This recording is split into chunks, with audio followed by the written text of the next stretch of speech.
नमस्कार, आज मैं आई हूँ दिवाली स्पेशल रेसिपीज़ के साथ। तो मेरे चैनल कुछ अच्छा बनाते में आपका स्वागत है। तो यहाँ सबसे पहले हमने ले लिया है 3 कप भर करके मैदा। आप चाहे तो किसी कटोरी से भी मेज़र कर सकती हैं। हमने यहाँ पे मेज़रमेंट कप से मेज़र किया है।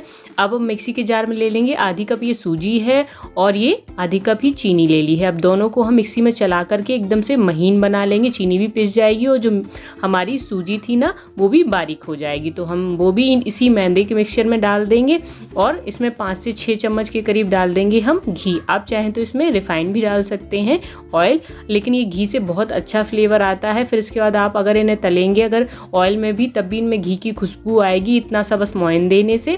और 2 पिंच के करीब हमने इसमें डाल दिया है नमक और ये ले लिया है आधा कप के करीब दही। तो दही आप 1 से 2 दिन का ताज़ा दही भी ले सकते हैं और अगर खट्टा दही भी हो तो वो भी इस रेसिपी में चलेगा। तो हम दही को थोड़ा थोड़ा सा डाल करके और मिक्स कर लेंगे अच्छे से। ये दही से ना इसमें बहुत ही अच्छा टेक्सचर आता है और हमें उसमें मोयन भी ज़्यादा नहीं डालना पड़ता है। और जो 2 चुटकी हमने नमक डाला है ना, कोई भी मीठी चीज़ बनाते हैं ना तो 2 चुटकी नमक से उसका टेस्ट बहुत ही बढ़ जाता है। तो अब इसे हम हाथों से अच्छे से गूँथ लेंगे। तो अभी हम केवल ये दही का ही मिक्सचर डाला है, उसी से ये हमारा पूरा अच्छे से गुथ रहा है। अब केवल हमें थोड़ा थोड़ा सा ये ड्राई लग रहा है तो मैं थोड़ा सा केवल 4 से 5 चम्मच के करीब ही इसमें पानी और डालूंगी। इसको हमको बहुत ज़्यादा ढीला आटा नहीं लगाना है आटा इसका, और ना ज़्यादा बहुत सख्त होना चाहिए और ना बहुत ज़्यादा लूज़ होना चाहिए। मीडियम आटा लगाना है हमको। तो हम इसको बस थोड़ा थोड़ा सा पानी के छींटे देते हुए और इस तरह से पूरा गूँथ लेंगे। और गूँथ जाने के बाद इस आटे को हम थोड़ी देर के लिए कवर करके एक प्लेट से 10 से 15 मिनट के लिए छोड़ देंगे, ताकि जो हमने इसमें सूजी डाली ना वो हल्का हल्का सा फूल जाएगी और इस आटे का टेक्सचर भी बहुत अच्छा हो जाएगा। तो ये देखिए 10 मिनट के बाद ही मैंने इस तरह से इसको निकाल लिया। अब हम हल्का सा फिर से इसको थोड़ा सा आप नीड कर लें, ताकि आप जो भी इससे बनाए ना वो अच्छे से बन जाएंगे। और बस इसको फिर हम 3 भागों में कट कर लेंगे। सेम साइज़ का कट कीजिएगा आप, जिससे आप जो भी चीज़ें हम 3 रेसिपी बना करके ये तैयार करेंगे 1-2 से, तो 2 पार्ट को हम दोबारा से ढक करके रख देंगे और एक को लेंगे और हम इस तरह से इसको एक लोई के आकार में कर लेंगे और फिर इसको हम रोलिंग बेलन से बेल लेंगे। तो देखिए इस तरह से हम इसको अच्छे से बेल लेंगे। इसको हमको बहुत पतला नहीं बेलना है, इसको हमको आधा इंच की मोटाई में रखना है। तो देखिए आधा इंच का है। अब हम बस चाकू से इसको इस तरह से पहले खड़े में कट लगा लेंगे और फिर इस तरह से सीधे में कट लगा लेंगे। तो इस तरह से ये मैं चौकोर शेप दे रही हूँ इसे। और साइड्स में जो अनशेप वाले भाग हैं ना उन्हें हम निकाल करके अलग कर देंगे। और जो चौकोर चौकोर हमारे शेप है ना उनको हम एक प्लेट में निकाल करके इस तरह से एक साइड रख लेंगे। तो देखिए ये हमारे कितने अच्छे बन करके सभी तैयार हैं। तो इनको हम साइड में रख देंगे। अब हम दूसरी की तैयारी करेंगे। तो हमने फिर से ले लिया है एक टुकड़ा और एक बचे हुए को दोबारा से ढक करके रख देंगे। अब हम इसको दोबारा से बेलेंगे बेलन से। तो हम इसको थोड़ा सा और मोटा बेलेंगे, वो उससे थोड़ा सा ज़्यादा मोटा रखेंगे। जितना हमने पहले बेला था ना उससे थोड़ा और। ये ले लिया है मैंने 1 कप। आप चाहे तो आपके पास कोई कटर हो या ग्लास हो उससे भी आप इसको काट सकते हैं। साइज़ आप अपने हिसाब से रख सकते हैं। तो इस तरह से जितने मेरे शेप बन जाएंगे राउंड उतने मैं इसमें से कट कर लूँगी।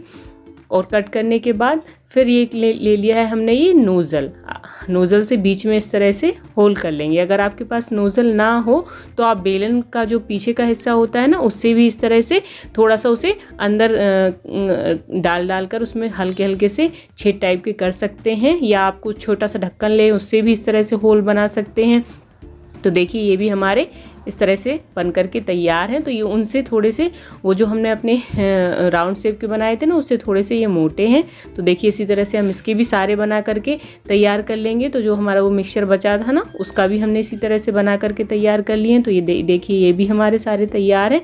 इनको भी हम साइड में रख देंगे। अब तीसरा पार्ट ले लेंगे हम और इसको इस तरह से रोल कर लेंगे। उसमें से छोटी छोटी सी लोइयाँ तोड़ करके हम तैयार कर लेंगे। ये इसमें से ही ये मैंने थोड़ी सी बड़ी लोइयाँ तोड़ी थी, फिर इसमें से 2-2 पार्ट कर लिए थे एक लोई में से, और बस छोटी छोटी सी पूरी के बराबर हम लोई लेंगे। इनको हमको बिल्कुल पतला बेलना है, इनको हमको मोटा नहीं रखना है। एकदम से जैसे पूरी रहती है ना पतली, उसी टाइप का हमको इसको पतला बेलना है। और फिर हम इस तरह से इसको 4 साइज़ में कट कर लेंगे। तो देखिए 4 बराबर तिकोने साइज़ हो गए हैं और साइड्स में हम इसमें पानी लगा देंगे। पानी लगाना दिखाना थोड़ा सा वीडियो में नहीं आ पाया था, तो साइड में आपको पानी ज़रूर लगाना है और इस तरह से उठाते हुए हमें किनारों को इस तरह से चिपका देना है। तो देखिए चिपकाइएगा भी अच्छे से, नहीं तो ऑयल में जाने के बाद ये खुल जाते हैं। तो देखिए कितने सुंदर लीफ शेप के हमारे ये भी तैयार हो गए हैं। तो इसी तरह से हम पूरे बना लेंगे। इसी तरह का लीफ का शेप का आकार देते हुए, देखने में तो बहुत सुंदर लगते ही हैं और खाने में भी बहुत ही टेस्टी लगते हैं। मैंने बनाए थे ये, तो मेरे घर में तो देखते ही ये सारे प्लेट में रखते ही सारे चट हो गए थे। तो देखिए थोड़ा सा पानी आपको साइड्स में लगाना है ताकि ये अच्छे से चिपक जाए, नहीं तो ऑयल में जाके ये खुल जाते हैं। और आराम से लेते हुए इस तरह से बस पीछे के साइड हम एक छोटा सा लीफ का डंडी का शेप दे देंगे। तो देखिए इस तरह से हमने ये भी सारे बना करके तैयार कर लिए हैं। तो देखिए तीनों ही तरह के हमारे बन करके तैयार हो गए हैं और बस अब हम इनको फ्राई करेंगे। तो फ्राई करने में भी आपको बहुत ज़्यादा ध्यान देना है। तो अब ले लिया हमने कढ़ाई में ऑयल, और ऑयल को बहुत ज़्यादा गर्म नहीं करना है। ऑयल बिल्कुल हल्का गर्म हो। देखिए डालने पर थोड़े थोड़े ही बबल आ रहे हैं, इसी तरह से हमको हल्का गर्म ऑयल चाहिए। हम इनको डाल देंगे और इनको डालने के बाद छोड़ देंगे। शुरू में हम 1 मिनट तक इनको बिल्कुल टच नहीं करेंगे। थोड़ा सा ये हल्का सा जब 1 मिनट तक या 30 सेकंड तक हल्के से फ्राई हो जाएंगे, उसके बाद हम इन्हें थोड़ा सा जो करछली है ना उससे चलाते हुए, चम्मच से चलाते हुए इनको ऊपर नीचे कर देंगे। और फ्लेम को हमको स्लो ही रखना है। फ्लेम हम इसके लिए ना तो हमको मीडियम करनी हो, ना आपको हाई फ्लेम पर इन्हें फ्राई करने हैं, क्योंकि अगर आप हाई फ्लेम पर फ्राई करेंगे ना तो ये ऊपर से इनका कलर बिल्कुल से चेंज हो जाएगा और ये अंदर से अच्छे से फ्राई नहीं होंगे, ये फूलेंगे भी नहीं। ये ऑयल में जाने के बाद जो हमने साइज़ रखा था ना उससे डबल साइज़ के हो जाते हैं, लेकिन अपना आपको तलना स्लो फ्लेम पर है। तो बस देखिए इस तरह से इनको करीबन तलने में टाइम थोड़ा सा ज़्यादा लगता है, आपको 7 से 8 और 9 मिनट भी लग सकते हैं। तो बस इस तरह से चलाते हुए आपको पूरे टाइम इनको सेकना है। तो हल्का सा इनका जैसे ही कलर चेंज होगा ना, वैसे ही देखिए हमने इसको निकाल लिया है। तो देखिए ये हमारे क्रिस्पी और करारे और खाने में बहुत ही टेस्टी लगते हैं ये। तो हम सभी को निकाल लेंगे।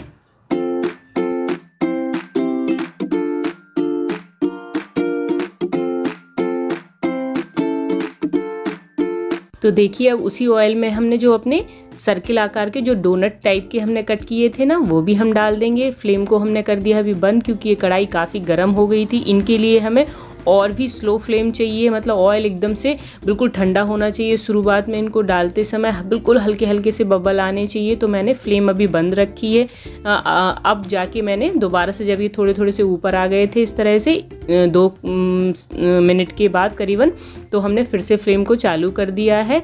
और बस इनको भी हमको बस एक बार इस तरह से पलट देंगे हम, और इनको हल्के हल्के से धीमे धीमे से हमको फ्राई होने देना है। तो देखिए ये भी हल्के से ब्राउन हुए हैं, इनको भी हमने निकाल लिया है। इनको भी आपको तेज आंच पर बिल्कुल भी नहीं तलना है, नहीं तो इनका कलर बिल्कुल से चेंज हो जाएगा, क्योंकि इनमें चीनी डली है ना, तो इनका कलर बहुत जल्दी चेंज होता है। तो देखिए उसी तरह से हमने ये सारे फ्राई कर लिए हैं। तो इनको भी हम साइड में रख लेंगे। और जो ये तीसरे हमने लीफ के शेप के बनाए थे ना, इनको भी हम फ्राई कर लेंगे। तो इनको भी हम स्लो फ्लेम पर ही फ्राई करेंगे, लेकिन ये पतले हैं बिल्कुल से, इसलिए ये फटाफट से फ्राई हो जाएंगे। इनको केवल 5 से 6 मिनट ही फ्राई होने में लगेगा। तो हम बस इस तरह से चलाते हुए इनको एक एक बार पलट देंगे और ये फटाफट से फ्राई हो जाएंगे। और इनका भी कलर आपको चेंज नहीं करना है। और बस हम इनको देखिए ये हो गए हैं, हल्के से ही ब्राउन है, बस इन्हें निकाल लेंगे। तो देखिए ये भी हमारे क्रिस्पी क्रिस्पी बन करके तैयार हो गए हैं। तो सभी को मैंने इसी तरह से इनको भी फ्राई कर लिया था।